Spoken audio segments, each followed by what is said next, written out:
Guys, please make sure you stand till the end. One common mistake that people often make can cost you thousands of dollars in repairs, parts, diagnostics that you may actually not even need. Stay with us, we'll explain what we're talking about.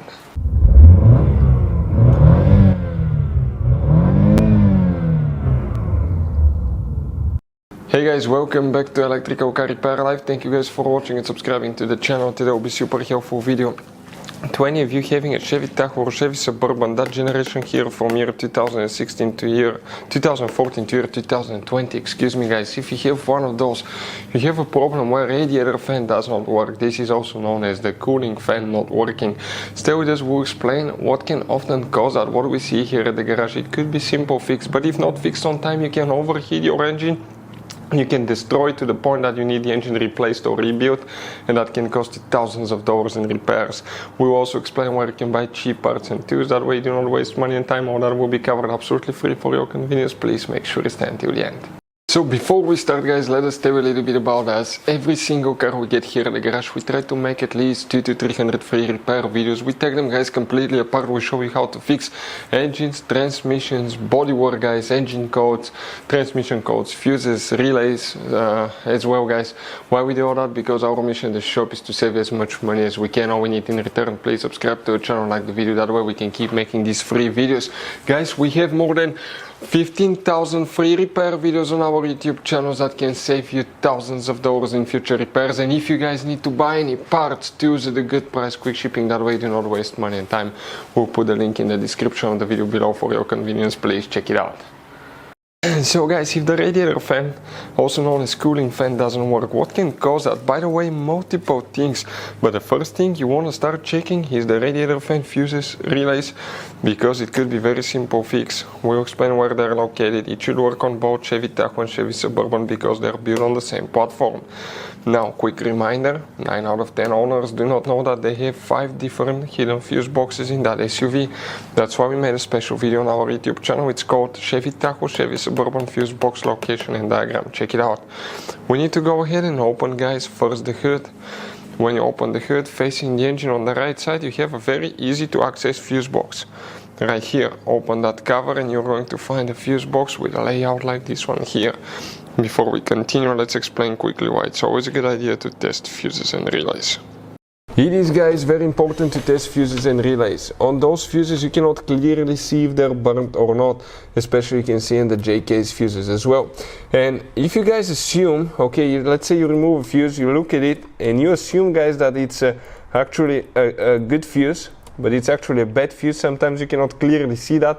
What can easily happen, guys, at that point, you can put the bad fuse in and you start replacing parts and tools that you don't need to, so you lose your time, you lose your money to fix a problem that doesn't exist, when all we had to do is test the fuse and replace it. We'll put a link to a special video that will teach you how to test fuses, how to check relays very easily as well, guys. So check it out, it will be in the description of the video below.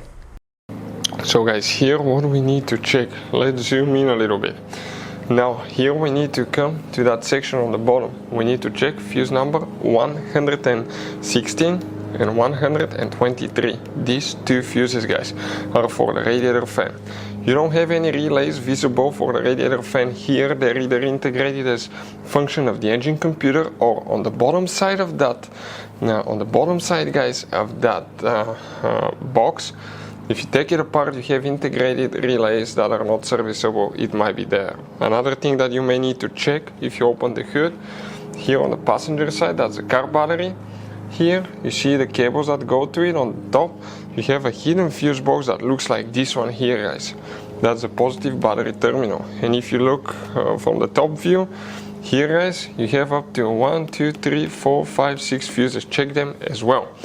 Next, you need to, guys, test the radiator fan motor. If you want to see how to test radiator fan, we have videos on the channel that will teach you how to do that. After that, you need to test the radiator fan control module. Usually they have different speeds. We have video how to test it. It's not complicated. It will take you probably less than 5 minutes. Another thing that we see causes the fan not to work could be the signal wire from the engine computer to the fan. Sometimes it can have two options, where the fan doesn't work or the fan stays on all the time. So check that signal wire too. Next, check the coolant temperature sensor. Bad coolant temperature sensor may not send information to the engine computer that it's getting warm. If you want to see how to test coolant temperature sensor on our YouTube channels, you'll be able to find videos about that as well. Check the wiring harness for the coolant temperature sensor. Another thing, make sure you have enough coolant, but never check the coolant level when the engine is hot. Let it cool overnight, next morning check it. If you don't have enough coolant, the coolant temperature sensor may not detect the temperature correctly as well if it has a water pocket, air pocket in the cooling system. That can be caused by air in the cooling system if you recently replaced thermostat, radiator hose, anything that involves draining the coolant. So you may need to bleed the cooling system as well. Bleeding the cooling system will remove that air pocket and the coolant will flow correctly again, and you have a lower chance to overheat the SUV. Next, it could be bad engine computer. We haven't seen that very often, maybe only a couple of times, but those are the most common things we see at the garage.